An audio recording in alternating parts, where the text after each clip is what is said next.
राज्यभर नगरपालिकांच्या निवडणुकीची धामधूम सुरू आहे। बऱ्याच ठिकाणी उमेदवार आता प्रचारात आघाडी घेताना दिसत आहेत।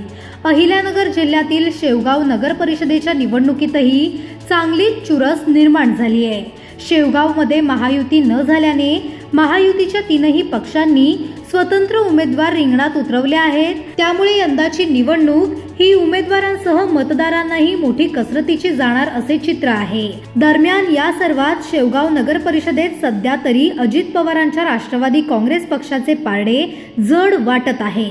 शेवगाव ग्रामपंचायत ते नगर परिषद असा तब्बल 40 वर्षांचा अनुभव असलेले लांडे पाटील यांच्या पत्नी विद्या लांडे अजित पवारांच्या राष्ट्रवादीकडून नगराध्यक्ष पदासाठी रिंगणात उतरल्या आहेत। यावेळी त्यांनी त्यांच्या कार्यकाळात झालेली कामे सांगत असताना मधल्या काळात सत्ता दुसऱ्यांच्या हातात गेल्यानंतर शेवगाव शहराचे झालेले भकास, अनेक योजना ठप्प, त्याचबरोबर लांडे सत्तेवर असताना शेवगाव शहराला पाणी 5-6 दिवसाला मिळायचे, परंतु आता 15 ते 20 दिवसांचा कालावधी लागत असल्याने शेवगावकर त्रस्त झाले आहेत। त्याचबरोबर शेवगावमधील रस्ते, वीज, मूलभूत सुविधांचा अभाव या सर्व बाबी यंदाच्या निवडणुकीत राष्ट्रवादीकडून प्रमुख मुद्दे असणार आहेत।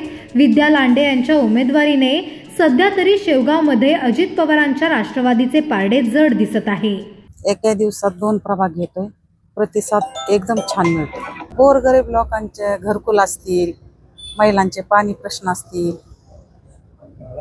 रस्ते असतील, यावर आम्ही जास्त लक्ष देणार आहे। गेल्या 40 वर्षाचे काम आणि आता मी होते सत्तेवर तेव्हा कमीत कमी 6 दिवसाला 4 दिवसाला तरी पाणी येत होतं। आता म्हणजे 25 दिवस 20 दिवस पाणी येत नाही।